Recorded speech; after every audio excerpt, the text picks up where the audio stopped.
Hi, everybody, and welcome to the As You Are podcast. My name's Leslie Vander Gheynst. I'm the founder of Enso Coaching and Consulting, and we are here with two of our amazing coaches, Adam and Kathleen.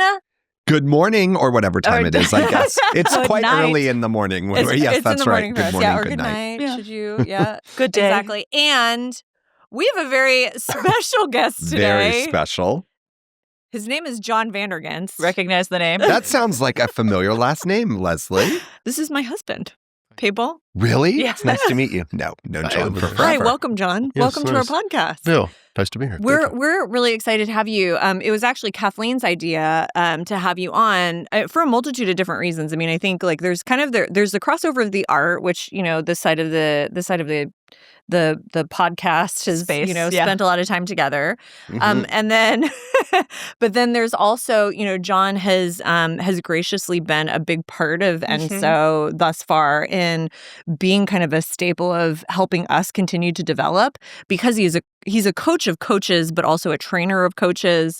And Kathleen brought up the wonderful idea to have John on to talk a little bit about that. But in addition to that, John's an entrepreneur. He has a lot of like different projects that are happening. And so we can kind of tap on all the things. We thought it might be an interesting little conversation. Absolutely. I'm also just thinking about the scope of careers that you've had. I've known you for 20 years, maybe. And like, Wow, yes. I know, isn't that wild? Where did that time go? I It's don't know, weird like because you're that. like, I don't know, 22. So Yeah. I was younger than that. Think I knew you when I was 8. She meant now. It was a compliment. Yeah. Oh, Exactly. sorry. Today I thought you're you were 22, but whatever, it works. What? You're 68? But yes, having known John for so long and just the range of work that he's had and just seeing from afar the success you've had in each of those spaces. Thank you. That's kind. Yeah. Okay. Well, so let's just start with how would you, when you kind of think about the synthesis of all of the work that you do, how would you define yourself? Like, how would you define yourself as a person? Way to start with the easy questions, right? Absolutely. Welcome.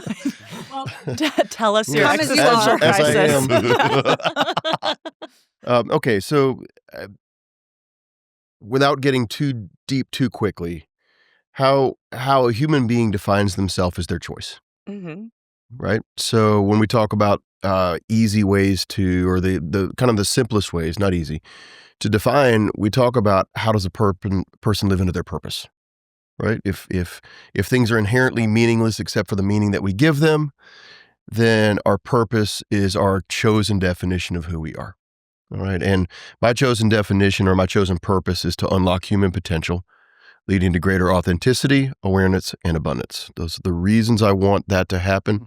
Those are the things that speak to my deepest core values. So that's what I would define myself across all the spectrum of these things. That seems to be the common guiding principle or compass, if you will, as to how I make decisions about where I'm going to spend my time and energy. Well, so how did you get there? How did you get to that definition? Yeah, so this is a process for humans, right? Humans to discover purpose, to discover what some people call the big why, to discover what really is important to you. It's a bit of a trial and error. It's a bit of like putting things under a microscope and putting them into a laboratory and seeing what actually sparks energy or engagement or enthusiasm in the store. Not to use all E words here. However, it's Elephants, eggplant. Yes, excellent. Thank you. And so the process for that, it can be pretty complicated, yet the biggest thing is to start working with something and look for experiences in your life that have given you energy and kind of deduce from those experiences what are the common threads between all those experiences.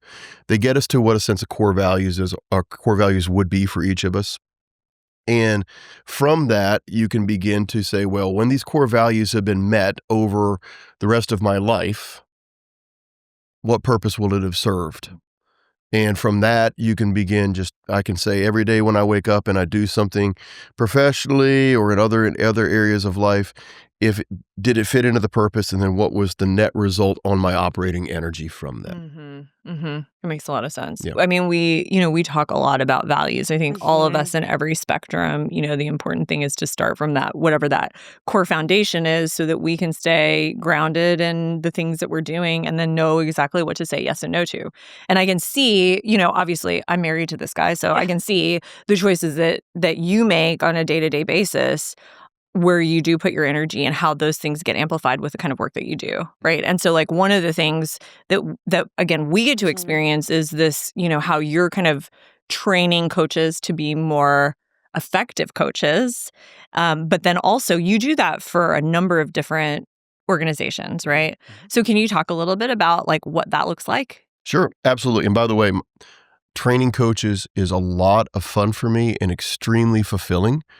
Because what better way to have leveraged impact to my purpose than to do it through other people? Oh, 100%. Right? So every time we get to work together on coach training and how to develop things for ourselves so that our clients would benefit, that goes back to, wow, this is the easiest way for me to have an army that's doing my purpose. Yeah. Sorry, selfish as it is. It works, though. But It it's works, the right? reach, Authenticity, awareness, abundance, army. Yeah.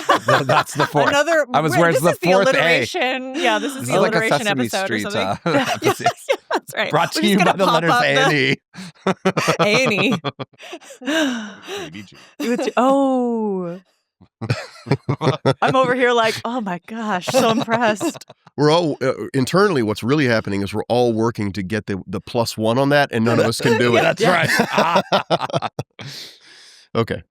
So, how is it fun for me? Was the question? It was. Yeah, it's like talk a little bit about that, like how you're deploying these like coach trainings, coaching, all of that in the multiple different sectors, and talk and get into the nitty gritty of what those things look like. Kind of on a short list, right? I mean, if it's okay, I'll kind of keep it more kind of restricted to the container of Enso for right now. Sure.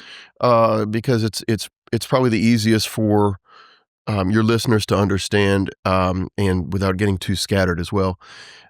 So the coach training works from a set of core competencies, right? How do you know that your coach is an effective coach? They work through a series of well-defined and well-tested philosophies. In this particular case, the core competencies.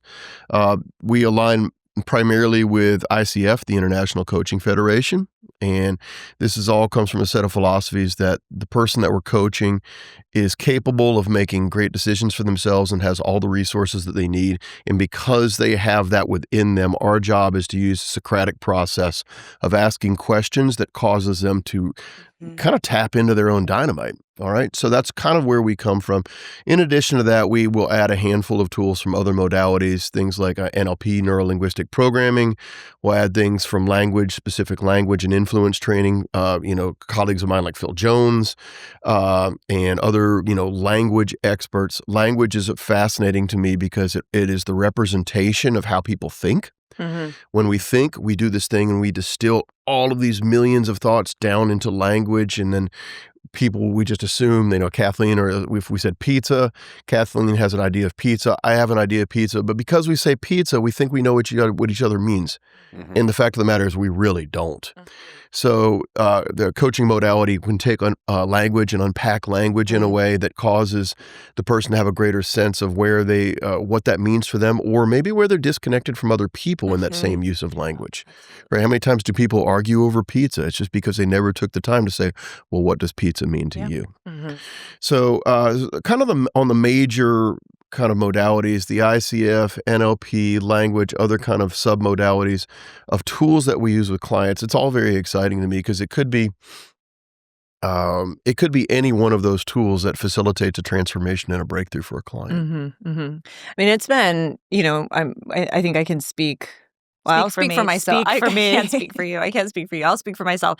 In that the thing that's been so beneficial is that it is a constant reminder, because we do these trainings weekly, and it is a constant reminder of the fundamentals, which can get so easily lost. When you're just in practice, you can, revert to bad habits and all of that. And it's been an amazing accountability tool, I think, for me. And, and I love that we can do it as a team, because then we can kind of talk about some of those things or whatever. And so anyway, it's been really, really beneficial from our perspective, just keeping us grounded into the things that we need to do to be good coaches and to support our people the best way. Absolutely. I mean, the technique piece, we talk a lot about needing to have the technique in order to be a successful coach. That it's not just going in and being like, yeah, sure. It's I can coach. Why not? But it is, you have to have the technique. You have to have that skill set to be effective. And yeah. And I feel like just all the different modalities, there are acronyms galore, so it's good that we're working on letters today. But I have them in my brain, and in those moments live during sessions, to be able to just have them ready to deploy, and being able to then see the impact immediately, oftentimes. That aha moment, how amazing it is to witness. Let's get one thing out in the open, just so everybody can put their heart at ease on this, is that when we do our coach training, if any of our clients are listening, we never identify any personal information. Oh, for sure. 100%. Everything is kept confident. I think it's always important. So if one of our clients is listening, are they talking about? No, we're not. Not in any specific way. We're talking about principles, though, because what we do a lot of is collaborate and mastermind on, well, I've got this situation. How might we approach it differently to help facilitate a client breakthrough? And I think that's important, that our clients know that we are working on their behalf in the background. We're never doing it in a personally identifiable way. Something that's true about John. Well, I should ask the question, but this is what I'll say, is that I know that you have always been somebody who really values understanding the core philosophies or the core competencies. And I think this goes back to like you as a professional musician and somebody who's gone through, like, understood, the deep core fundamentals of playing an instrument or understanding music theory and all of these things. And those things have very, very congruently translated to how you understand coaching and language and your commitment to education.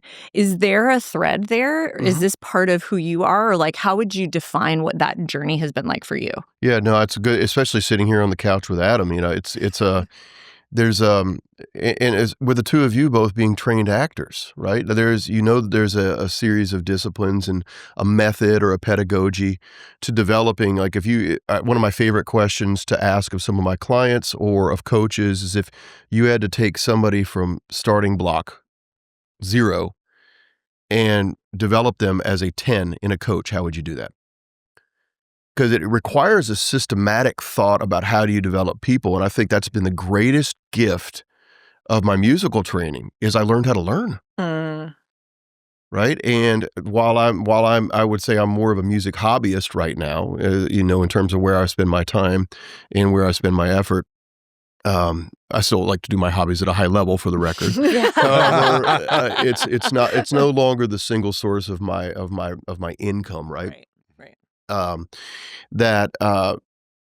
Where I find the greatest benefit was when you are out attempting to hustle as a professional trumpet player, there are mindsets that get instilled in you. Like, one of which is you are always on this gig auditioning for your next gig, which I think is a healthy way to think about a coaching relationship, right? I think it's a healthy way that if Kathleen and I are in a session and Kathleen is the client and I know that Kathleen is paying the bills, how do I need to show up in this session at a high level that has her sense the perception of value in a way that she wants to continue to stay in relationship with me? Yeah. And that's one of the core of being a gigging musician, is that you're always it removes, I'm going to say this I don't want to alarm anybody, it removes the illusion of certainty and puts us back into the reality of possibility. So that was very helpful. Also, just the idea that you have short-term, long-term goals, right? Like, if you're preparing for a recital, or even if you have a gig coming up that's really like difficult or slightly beyond what you can play in this moment, you are practicing for weeks ahead of that to prepare yourself mentally, physically, technically for whatever it is so that you can come deliver an outstanding performance. If you have a recital, you're doing that for multiple pieces. If you're looking to complete a degree, you're looking through that through an entire a larger span of the goal. And just that goal-centric thinking of short, medium, and long-term goals always being in front of you is a healthy way to orient the coaching relationship for our clients. Okay, so Kathleen, if we're going to be successful in 90 days, what does that look like? If we're going to be successful in a year, what does that look like? If we're going to be successful in 5 years, what does that look like? In the moment that the coach can orient to those short, medium, and long-term goals for the client now, the coach knows how to structure the conversation to help the client get there. So there's many. Oh man, one of my favorite lessons from professional music is, I don't know if this is about you or not, but for me, I would get 99% of notes right, and I would fixate on the one that I missed. Oh, sure. Of course. Yeah. Absolutely. I mean, like, how did I frack that note? Yeah. And, Right. And that's to me is actually an unhealthy relationship with failure. 100%. Sure. I work with my coach on that very thing all the time, I was right? going to say, and incredibly common too. It is very human to fixate on the what is the one thing that went wrong? Right. And I actually heard this, and forgive me for misquoting any of it. It's worth a Google or an AI summary. Would be there was if you guys remember the pitcher for the Giants, Baumgartner. He was an all-star pitcher, one of the best in the business when he was pitching for the San Francisco Giants. And he said, and this quote always stuck with me.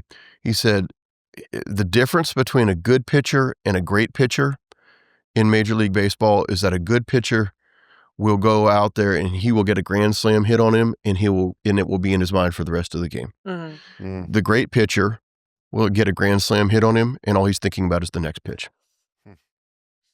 And that to me is a lesson in presence.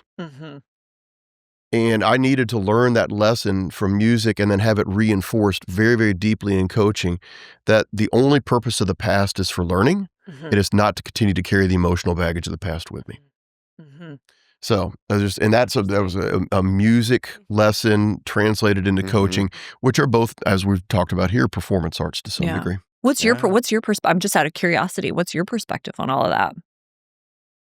I think that I agree with that. I experienced that as well, for sure. I think for me, I take maybe a little bit more of the administrative aspect of the need for frequently as artists, as we all know, somebody has to kind of corral, herd the cats, all of those kinds of things.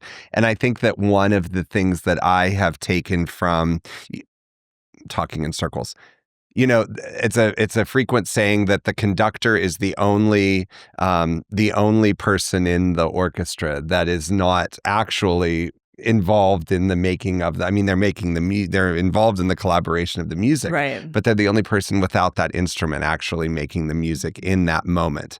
And that's something that I think is really beautiful, because it's a collaboration, but we're still helping to give voice, if you will, to the musicians who are also collaborating in that moment. And that is sort of how I sometimes think of a coaching relationship as well, right?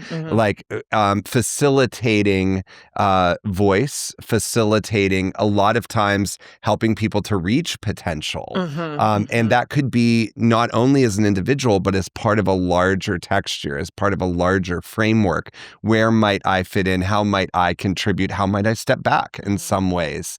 And so I think that as sort of a conducting analogy, that's where I often find myself thinking of these overlaps. love that.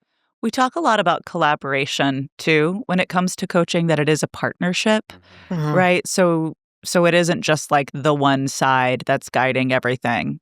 That it's being present. It's having it be, what are you bringing? What am I bringing? How do we create this music? Yes. Let me just bring How that do we word create back this in. music? Yeah.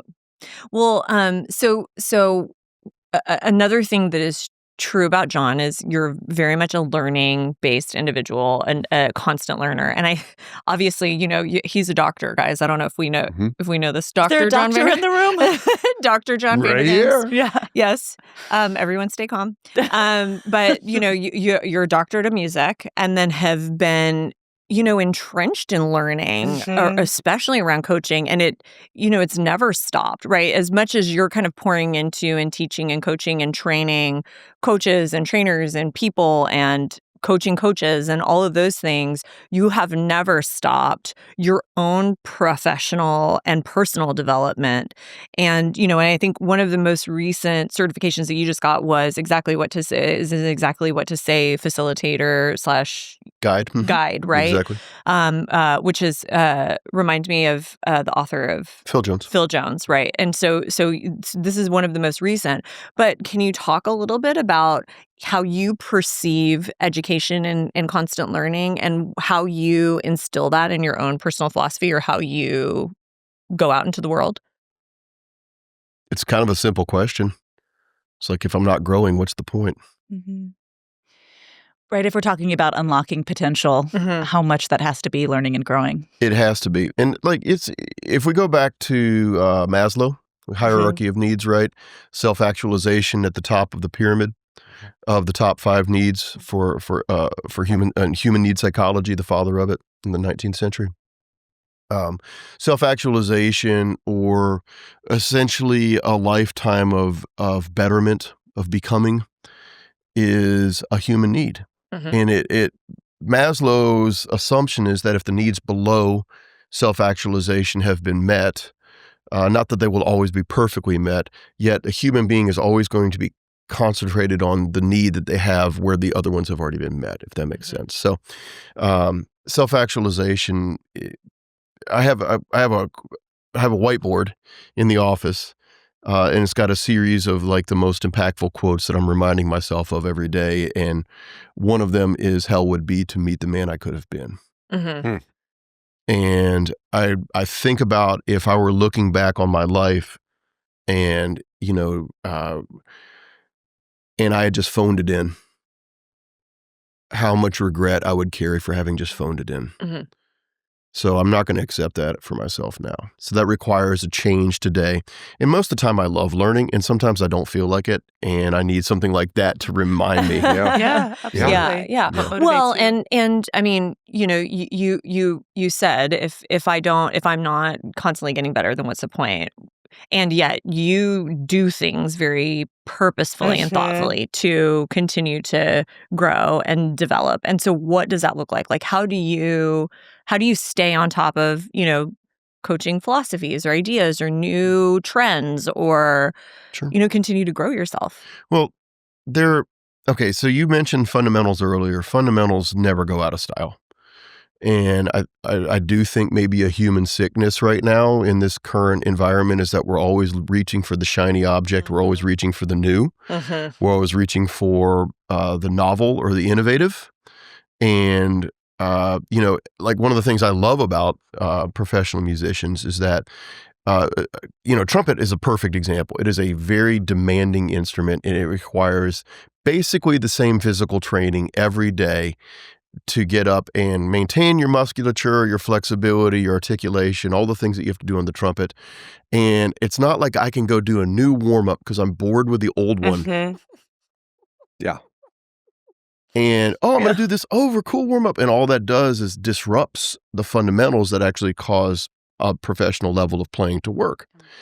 And so I don't know if new trends is a characterization I would use. I would use, what are the fundamentals, and where am I warming up in the fundamentals, and then where do I have the ability to explore nuance or angles inside the fundamentals, right? Where have I, without getting too sophisticated, one of the things I think is really important for coaches to do is to begin to, you're looking to kind of crawl up and rent an apartment inside your client's head to understand how they think. It's not about me telling you how I think you should think. It's about me understanding your model of the world.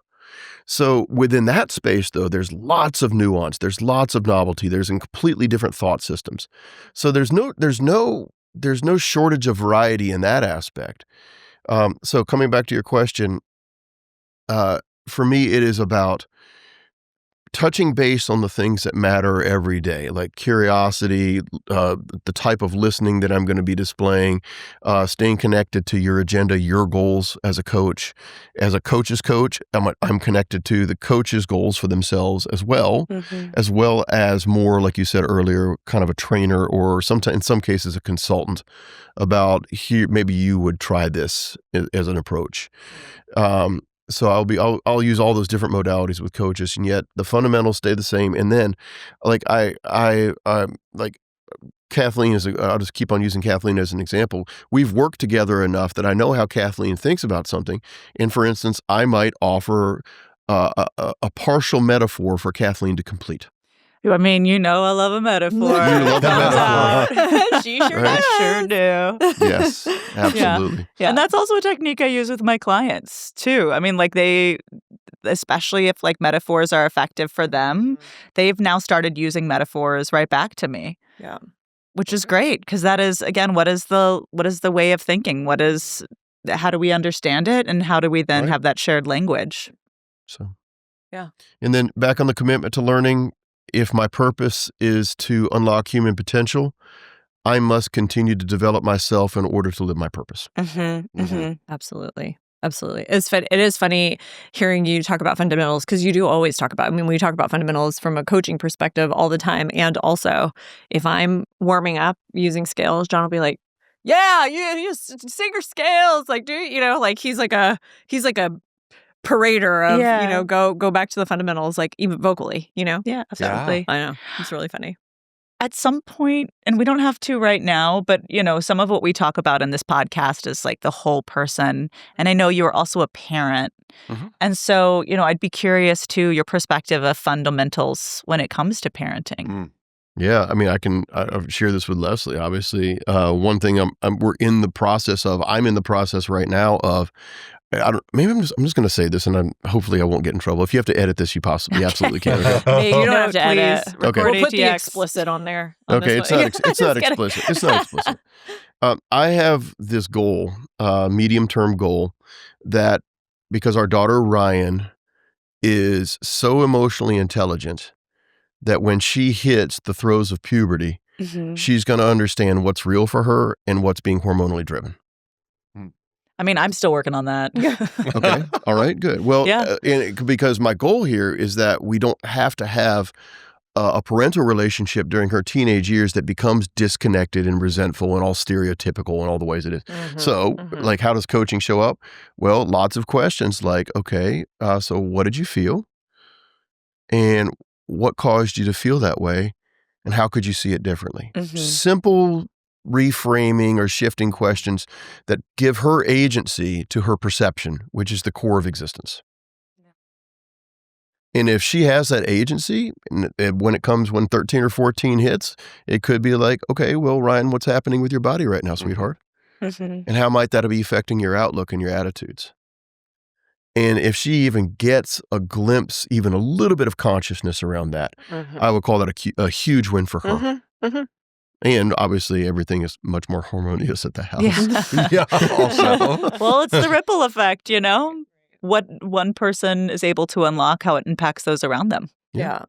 We often do. She carries, I would call, like, micro stress situations. And sometimes in testing situations, she carries a little test anxiety.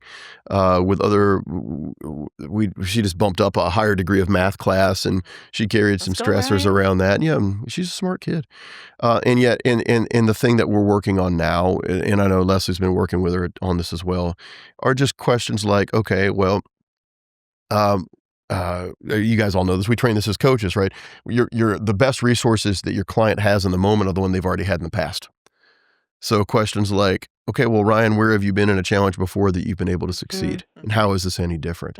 And she recalls when she's been resourceful in the past and is able to bring it into the now, and all that stress just kind of dissipates.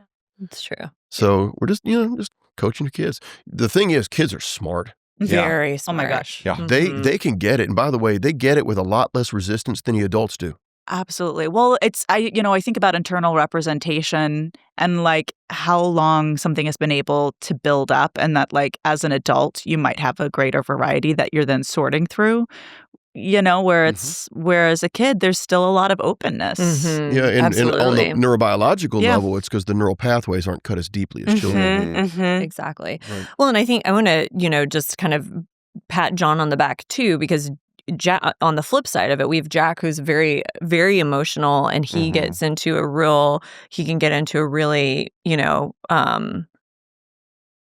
into anger really quickly or get into frustration very quickly, and he responds to it very differently than Ryan. And, when I think about how we were probably all parented very differently, where you have high levels of emotion and then it's a shut it down, or like, stop crying or don't do this or whatever. And John has done a really great job with Jack to say, you've got strong feelings, like what's going on with those feelings, what do we need to do with those, or how do we need to package it, which is a very different, again, like you talk about breaking the cycle. I don't know if it's really truly breaking the cycle, but we talk about breaking the cycle and handling things differently. And when you're coaching and going through coaching, you understand psychology at a different level, and then you're able to kind of parent your kid differently.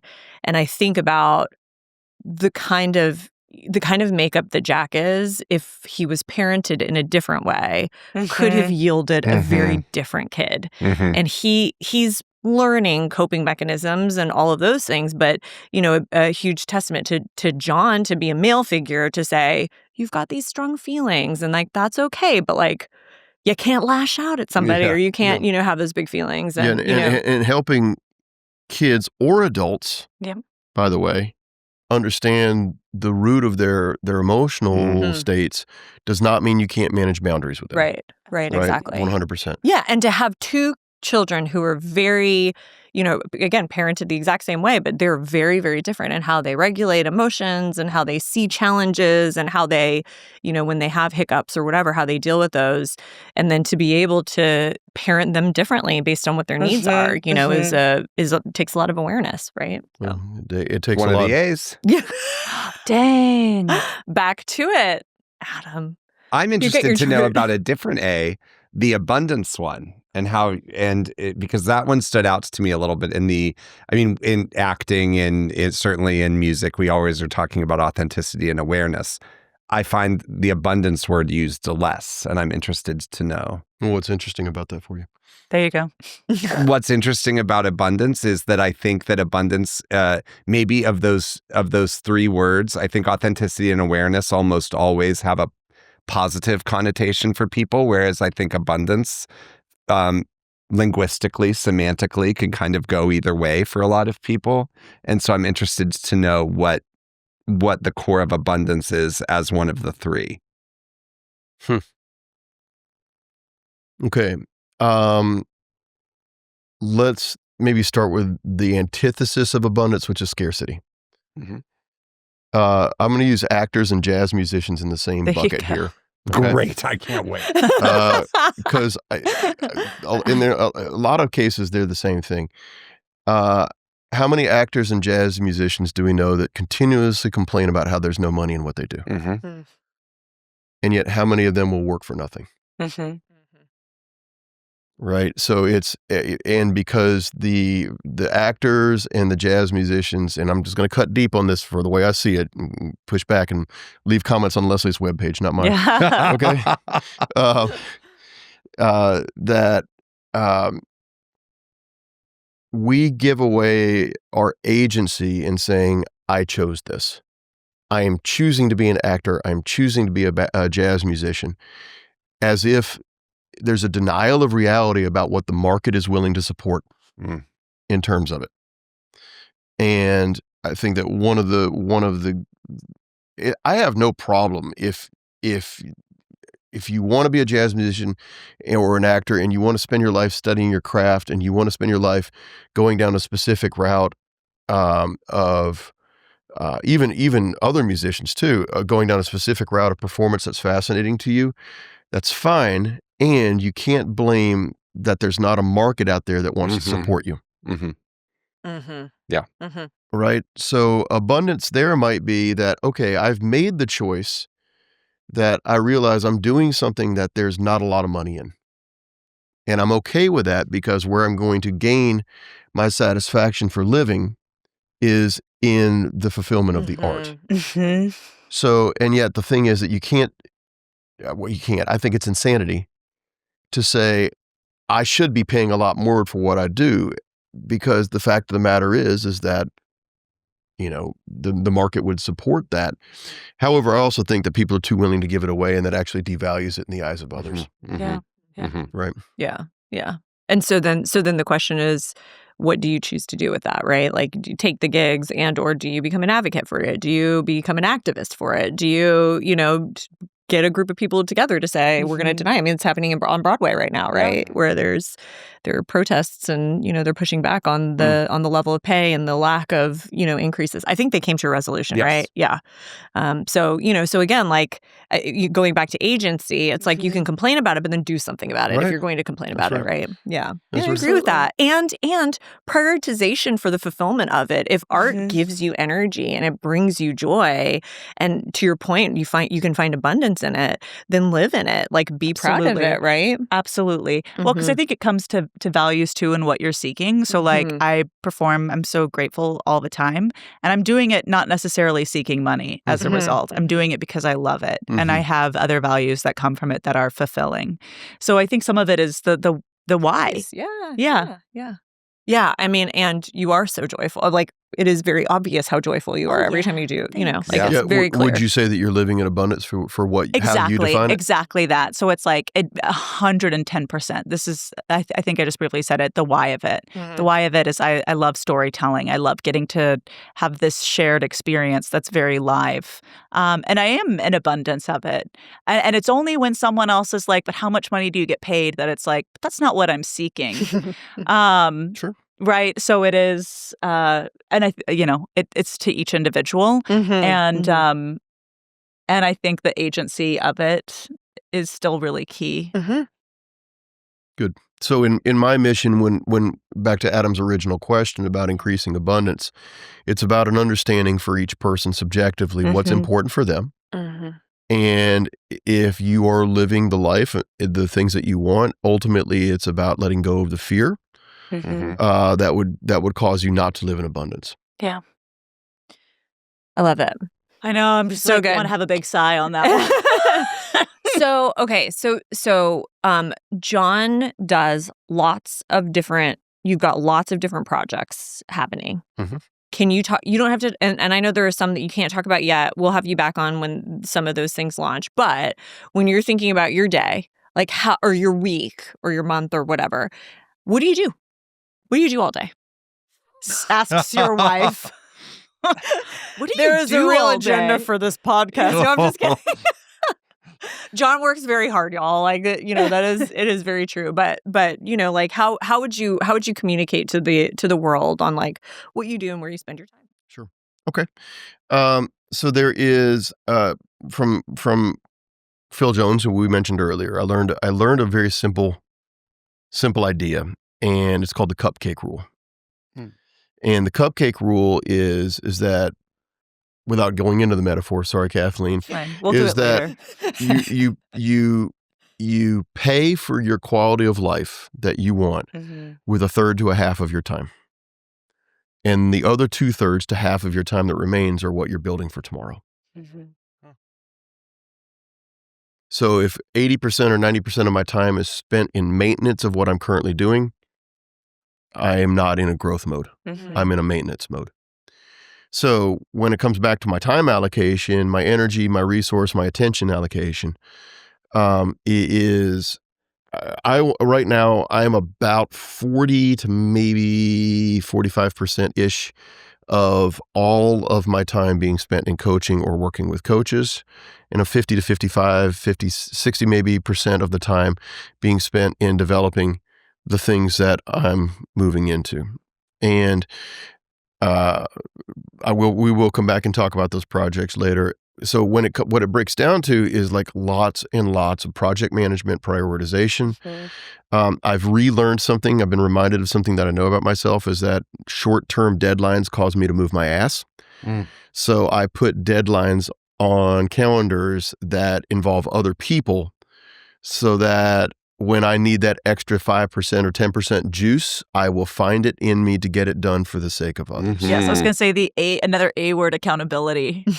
Yes. There you go. That's Yes. good. Yeah. That's good. Wait, can you just dig into that a little bit? Because I think this is important. And you knew this about yourself. You knew what about yourself? That if I'm left to maybe my own devices or my own ambiguities, that it will probably take 20 times longer or never get done at all than it could is if I made myself accountable through a deadline to other people. So you've essentially built yourself a framework to hold Yeah, yourself. there's a friend of ours who, long story short, he continuously enrolled himself in environments where he had to stand up in front of other people and relay his results.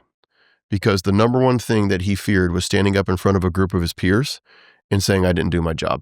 And otherwise, if he hadn't, he would not have. So, like accountability, I mean, there is no such thing as a good or a bad motivator here.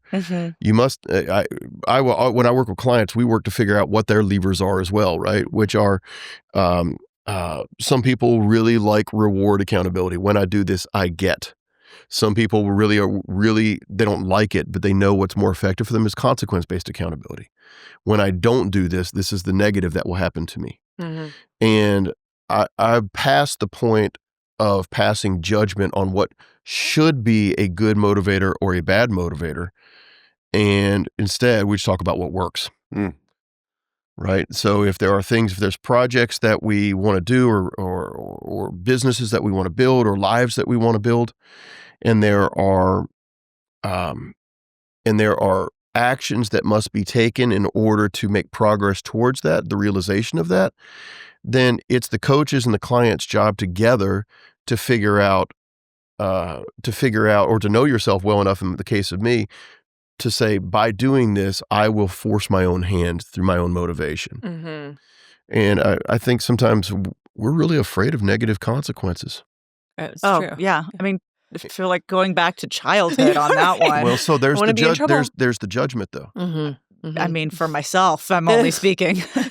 The question that we're asking is, does it work? If I put this deadline on the calendar and it causes me to move faster or to stay more focused with the time that I have, how is it a bad thing?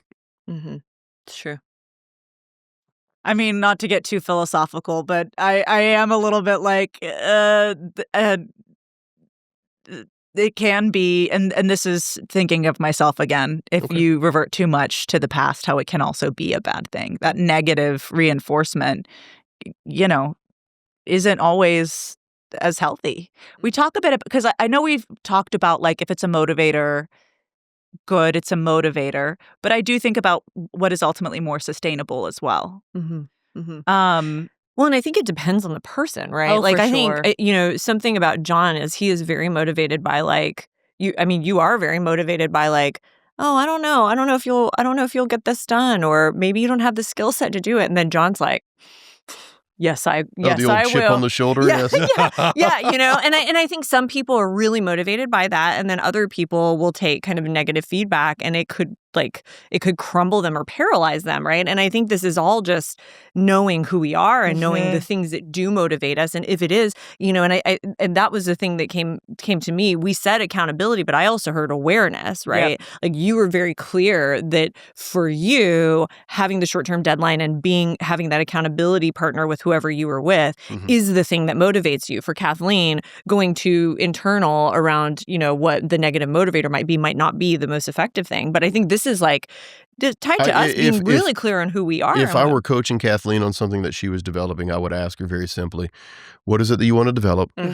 What steps would be the first steps in developing it? And then by when would these steps need to be complete? Great. Now, what will motivate you to do the work as you've outlined it? Yeah. And it's Kathleen's in a coaching relationship, right? Like you said, partnership earlier. In a coaching relationship, or you said it actually, it's not my job to motivate Kathleen. 100%. It's my job to question Kathleen to her own motivation. That awareness, right? Exactly. And of course, we do talk about this a lot as well, how much more powerful it is when the client is coming up with the answers versus the coach. Sure. That, like, you're able to then recreate that in your brain once you know how you got there. Exactly. And it's the coach's job, though, in the next conversation, if the work hasn't commenced, to say, okay, well, what did we miss? And maybe I call bullshit on what you thought was your motivation because you didn't do the work. Right, Sure. exactly. Or I think it's also an element of like, it could be that you didn't do the work, or it could also be that it's like you have to really continue to learn it. We are developing a new way of thinking. These new neural pathways. Right. And so it could be the most effective way, but what was missing in order to get you there, and how do you have to keep discovering it so that it is put into practice? Yeah. Good. That's why coaching is a process. Oh, absolutely. Not I know. an Why event. it's so I mean, valuable. for Why sure. it's so valuable, right? It does bring me a little bit of I'm going to say joy right now just in thinking about it, but the ahas that continue to be ahas when it is the same aha. Yeah, sure. Yes. That it's like, because it takes It's iterative. Mhm. Yeah. Exactly. Almost- And we're always, what's the saying is like, a man in a river is never in the same river, right? Like Yeah. we're always evolving, like we're always evolving, and we're always hearing things differently because we're never the same person. We're never in a different journey. We're always in a different part of our journey, right? Or it's making me think too, like what the piece of it is the aha, and this is part of the like, where is that coming from? What's your reaction? How are you responding? That like even that you did earlier with Adam, where it was like, that's interesting to me, and you were like, what about it is interesting? How It's the renting the apartment. Yeah. I like Love that metaphor. I know. I'm gonna rent an apartment in your head. Could sound creepy. what's the but market rate? It is Halloween. Yeah. I like that. Right now it is Yeah. Halloween. Yeah, that's right. When we That's right. post this, I don't know. That's right. Okay, so can we touch a little bit on your artistic endeavors? Because this is always, the thing that's always so interesting to me is that John's like an award-winning jazz composer. He has his doctorate in trumpet performance. He spent his entire life becoming excellent at the trumpet, and then has pivoted, and now you said yourself you're a hobbyist, and yet you still do music. And so how does that fit in, or how do you perceive engaging on the artistic side of your life? Okay. Well, I can just share kind of what I'm thinking about, like for my, I would say medium-term goals are Yeah. around that. Obviously, I get the privilege of running a very, very high-level professional jazz orchestra. We play in Austin quite a bit, and Elephant Room the fourth Wednesday, right? fourth Wednesday, even though we're off for the rest of 2025. Okay. We start back in 2026. Okay. And yet, there's some other things. We have some people that have offered to be patrons for recordings, and I have probably 4 to 6 things in various stages of maturity for composition right now, and they just need time on task. So there's a lot of stuff that I want. I don't miss trumpet playing as much as I do the composition. Mm-hmm. The trumpet playing is to be a pro, you're really on the horn 2.5, 3 hours a day before you go play in front of anybody else. Yeah. And simply for the choices of like the life that I want to live, quite frankly, the family that I need to provide for, that is just not something in the quality of life that I want to live. This is not something that I want to do right now. However, if I was fast forwarding to end of life and I was looking back, the thing that I would really regret was not that I hadn't written the things that were there for me. Because that's the real contribution to the art is the composition, right? To me, the creation is the real contribution to the art. I mean, I think this is about the army and the reach again, right? If it's a composition, it's not just you playing it. Yeah. It's how far is your music going? Who else is playing it? Yeah, that's great. I would agree with that. Yet, can you guys remember from 2 years ago any trumpet performance you ever heard? I guess I haven't heard enough trumpet, but I can't. So the answer is no. But I can't. Although, no. But She's saying the reach of you being a composer Yeah. and putting music out versus you just playing a trumpet. Yes. It's aligned with what you were saying earlier about teaching versus coaching. I'm casting on a different continuum here, which is one of permanence. Yes. I will say, however, though, too, I don't see a lot of trumpet, and I do remember acting performances. So I think there is still the ability. I mean, we're talking about how much of the reach there can be. So, like, of course, if it's a composition, it can go much further. But remembering, too, that, like, you have the power to still make an impact, even if it is on that that one-off level. And maybe that's part of why it's like we continue to do some of that training because we love it and because we still know there's the potential for I don't know. I want to say like deeper meaning or those moments of connection that are special because it is a one-off, because it is a spark. Our daughter is a huge Taylor Swift fan, right? Mm-hmm. And I don't know if you guys She's the only one. Like when you go back to Midnights and then you compare it to the current album, Life of a Showgirl, and completely different producers on the albums. And like I was a huge fan of the Midnights album. I am not so much a fan of the most current album. I feel like it's shallow, and by comparison, there's not a lot of interesting stuff there. Sorry. I really love the earlier stuff. I don't know. We're now going to get the Taylor Swift hate. Swift Maybe hate. we'll go viral. I'm just kidding. This is Because it. John It's hates possible. the new album. And, He doesn't hate it. and for me, like there are things on the Midnights album that I believe will endure over time. Because there's depth, there's thought, there's creativity, there's like an original voice inside of that. And then there are things in this album, and they may or may not, they just don't speak to me. They may not endure, they may endure for everyone else. They just may not endure for me in the same way. I listened to the whole album with her, and I was like, okay, well, this is good. But I don't find that compelling desire to go back to it. And there's something interesting here. There's something that I haven't really quite figured out yet. There's something here that speaks in a different combination for me. And for me, if I go play, play a small group jazz gig, the likelihood that somebody is going to, not that this is even an external validation, but the likelihood that that's going to have any real impact as a contribution to the art is very low for me. The likelihood that's going to happen. And I can appreciate that you would remember individual performances.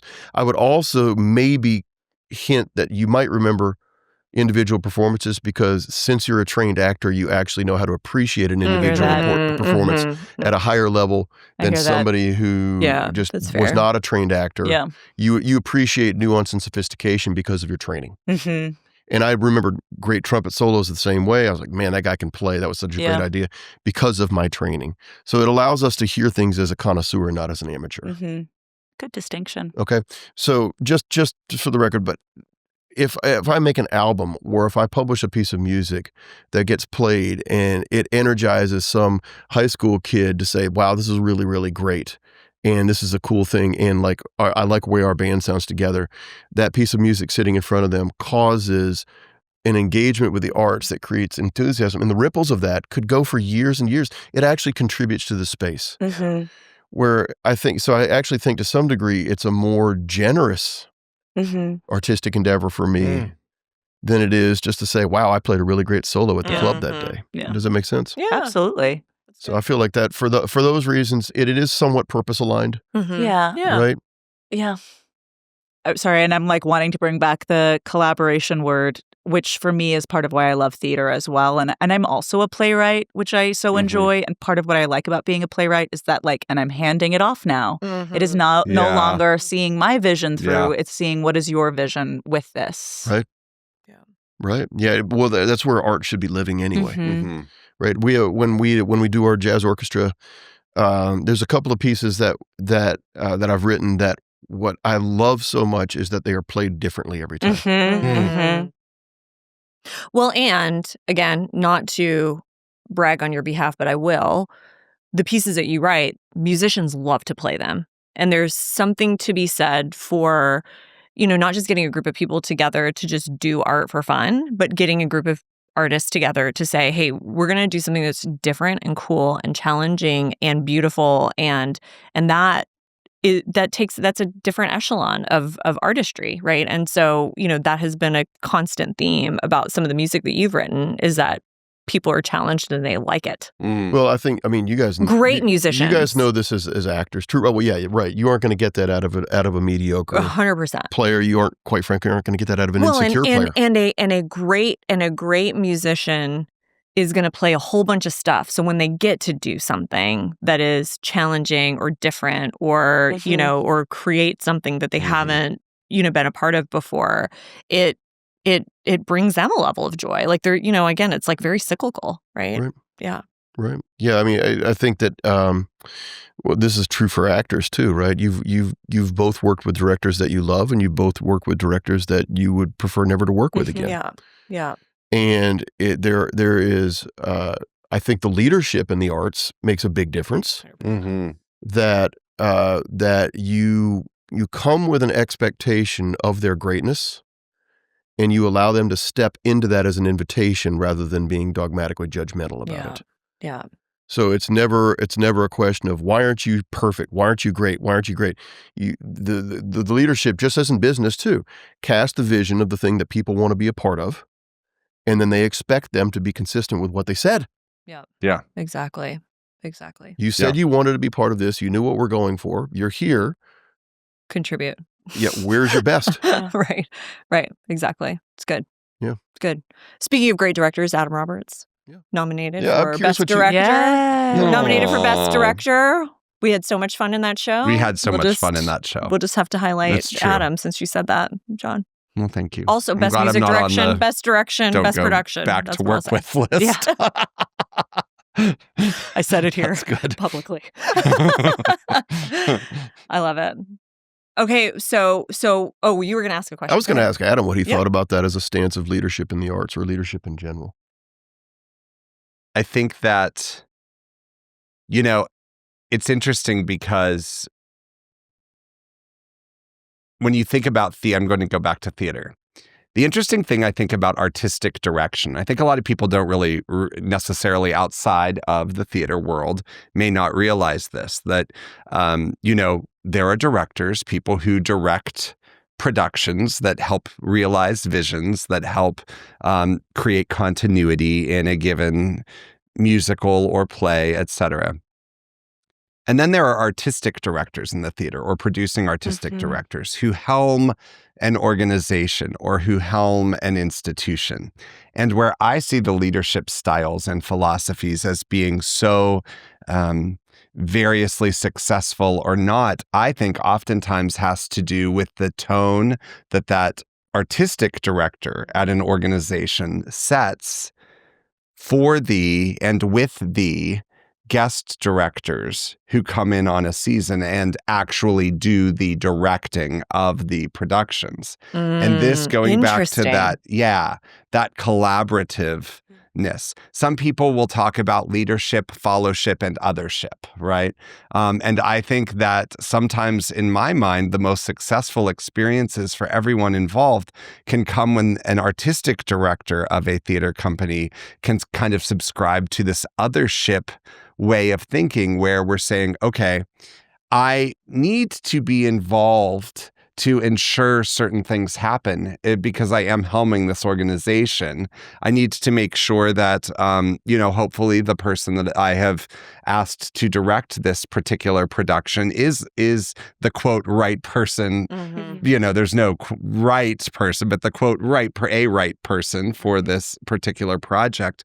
But also that, they're going to treat the other artist with whom they're working in a respectful way that also challenges them, that also challenges themselves, that also hopefully challenges the audience and includes the audience as a collaborator on the project. Also, I think I'm sure many people have said this, but I know Sondheim was fond of saying the audience is sort of the final collaborator on a project, right? And so when I think about something that's unique to the arts, perhaps, and I'm sure has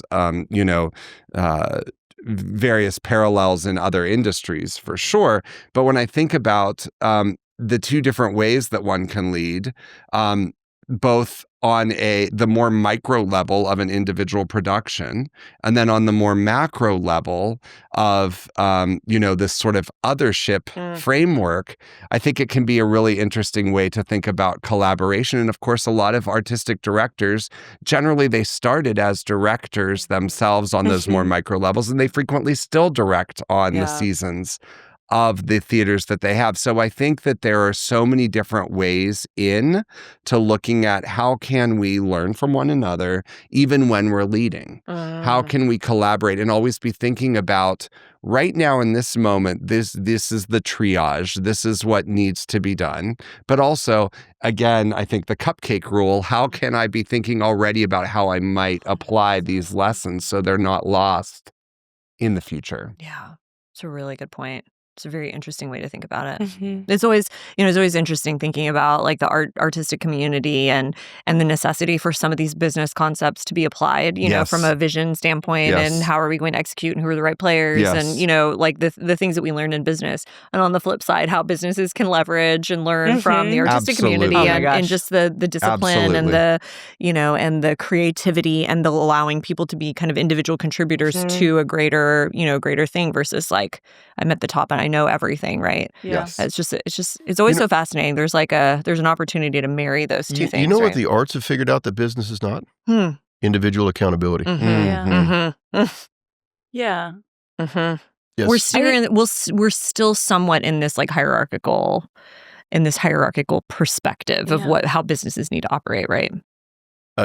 Yes. Well, Yeah.